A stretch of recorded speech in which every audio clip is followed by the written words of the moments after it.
बिस्मिल्लाहिर्रहमानिर्रहीम। वमा अर्सलनाका इल्ला रहमतल लिल आलमीन।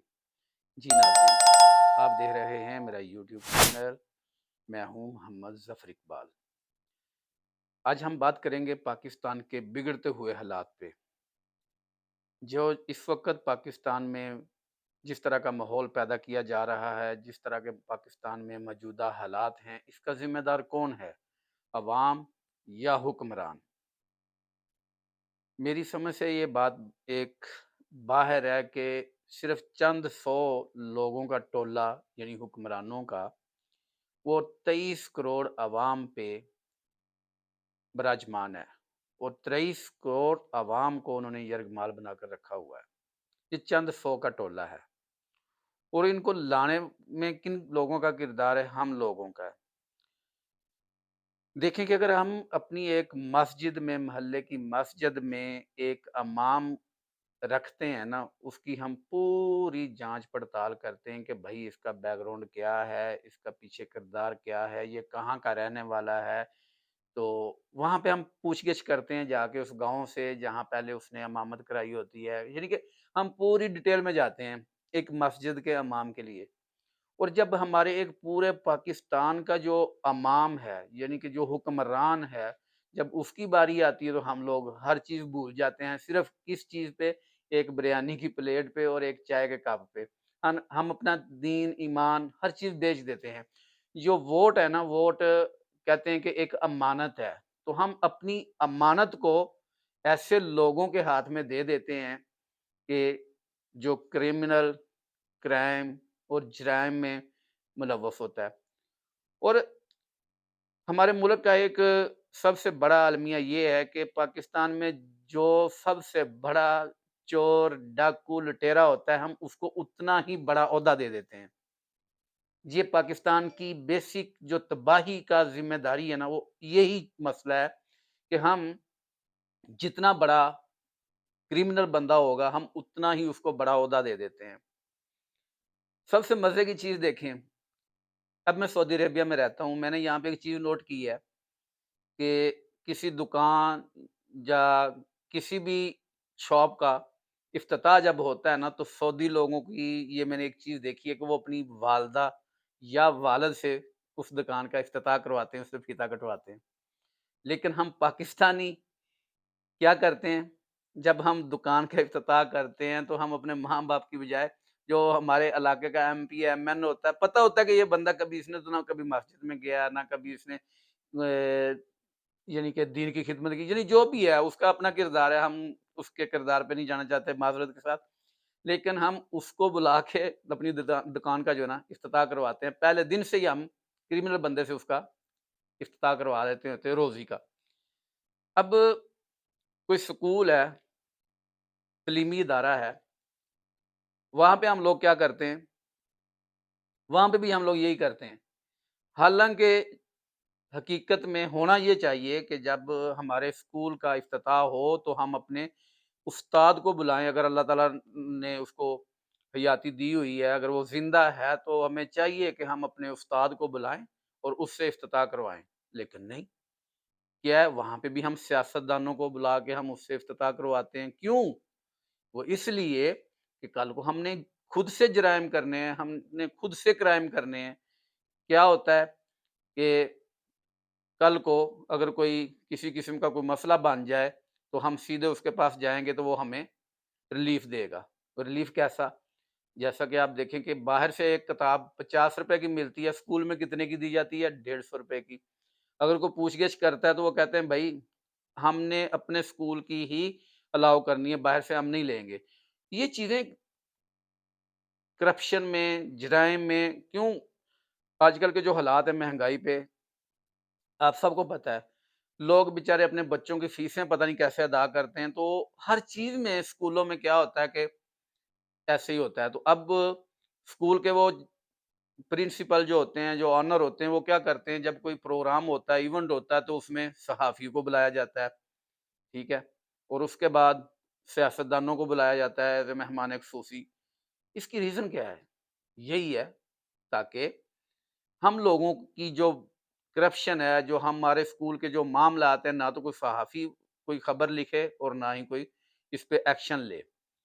हम जब इब्तिदा ही गलत चीज़ों से करते हैं, तो फिर हमारे मुआशरे में हम कैसे अच्छाई की तवक्को रख सकते हैं? फिर बुराइयाँ ही जन्म लेंगी जब हमने हर चीज़ पे यही काम करना है।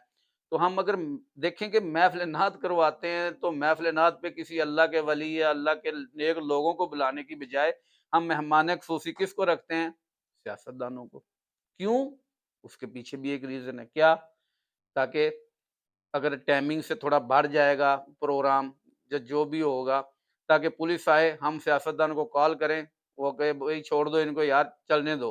यानी कि हर जगह पे हम लोग खुद गलत हैं। जब लोगों से पूछा जाता है, कहते हैं जी हुक्मरान हैं इस चीज़ के ज़िम्मेदार, लेकिन नहीं, ज़िम्मेदार हम खुद हैं। जब हम खुद से जब बंदा हमारे पास आता है वोट माँगने के लिए, हमें उसके पूरा उसका बैकग्राउंड पता होता है कि इसका किरदार क्या है, इसने पिछले साल क्या किया अवाम के साथ, इसने वादे पूरे किए या नहीं किए। लेकिन हम सारा कुछ देखने के बावजूद पता नहीं कैसे हम लोग आँखों पे पट्टी बाँध लेते हैं कि हम लोग फिर भी उसको बोलते हैं, तो यार चलो कोई गाल नहीं, इसको वोट दे दो। और भाई कम से कम ये देखें कि ये वाक़ई में हकदार है वोट का या नहीं। लेकिन हम लोग क्या करते हैं, हम लोग ये चीज़ नहीं देखते। देखेंगे रिश्ता करना होता है ना घर में किसी बेटी का या बेटे का, तो उसपे भी हम पूरी डिटेल के साथ हर चीज़ चेक करते हैं। भई ये हमारा और हमारे बच्चों का मुस्तकबिल का मामला है। इस पे भी हम लोगों को गौर करनी चाहिए कि भई ये बंदा जिस किस तरह का ये आदमी है, इसका किरदार क्या है, इसका बैकग्राउंड कैसा है, ये वाक़ई में ही वोट का हकदार है या नहीं? क्योंकि वोट एक अमानत है। हम पैसा जब किसी को देते हैं तो तब भी हम देखते हैं यार इसका रिकॉर्ड क्या है? अमानत है ना एक अमानत हम किसी को दे रहे हैं, तो उसपे भी हम लोग देखते हैं। हर चीज़ पे हम जाँच-पड़ताल करते हैं। हम एक कुर्बानी का जब जानवर लेने जाते हैं तो तब भी हम देखते हैं कि ये धोंधा है या इसको लँगड़ा के तो नहीं चल रहा है, यानी कि हर चीज़ का ख़्याल रखते हैं। तो यानी कि हर चीज़ पे हम जाँच-पड़ताल करते हैं। तो जब वोट की बारी आती है तो फिर हम लोग क्यों नहीं जाँच-पड़ताल करते? अब देखें, ये जो लाइनों में लग-लग के लोग आटा ले रहे हैं, नंबर 1, ये आटा खाने के काबिल नहीं है। बहुत सारी शिकायत मौसूल हो रही हैं लोगों की, कभी तो ये ग्रीन हो जाता है, कभी ब्लैक हो जाता है, यानी कि ये खाने के काबिल नहीं है। लेकिन ये फ्री में आटा दे के लाइनों में लोगों को ज़लीलो-रुसवा कर रहे हैं। कई लोग तो बेचारे आटा लेते-लेते अल्लाह को प्यारे हो चुके हैं। लेकिन इसके पीछे किसका हाथ है? हम लोगों का खुद से है। हम लोग खुद अपने लिए ये ज़लालत, ये सब कुछ अपने लिए खुद पैदा कर चुके हैं। क्यों? क्योंकि हमने जब वोट दिया था ना, हमने काश उस वक़्त सोचा होता, तो आज ये हालात ना होते।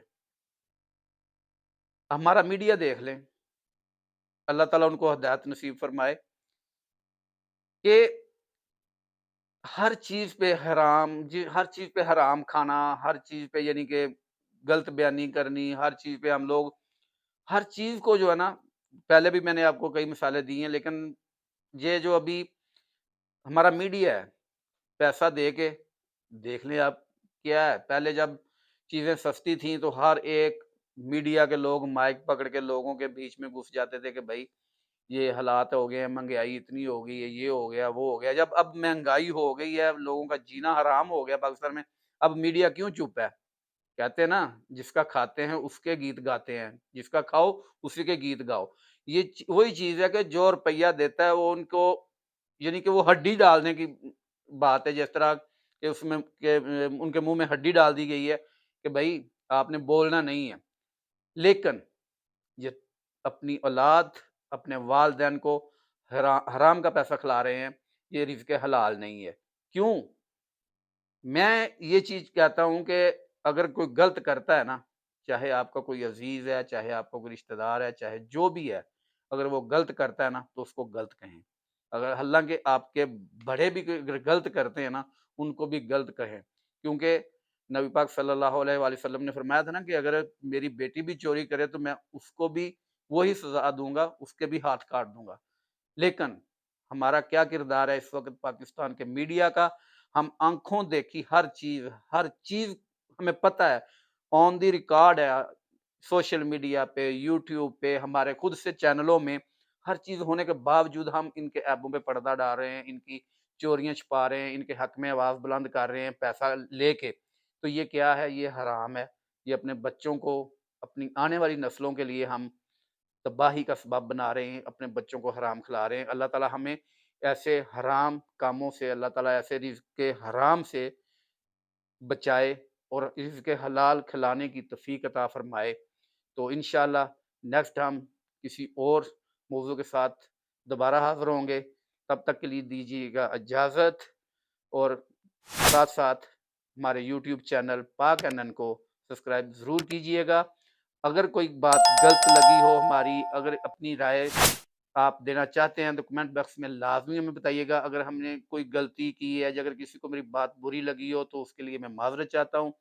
तो इंशाअल्लाह आप हमें बताएँगे तो हम कोशिश करेंगे कि नेक्स्ट वो बात ना की जाए और आपके सवालों के जवाबात वो भी हम एक सेशन रखेंगे इंशाअल्लाह, उसमें हम आपके जवाबात देंगे। तो अभी दीजिए इजाज़त। अस्सलाम वालेकुम। पाकिस्तान ज़िंदाबाद।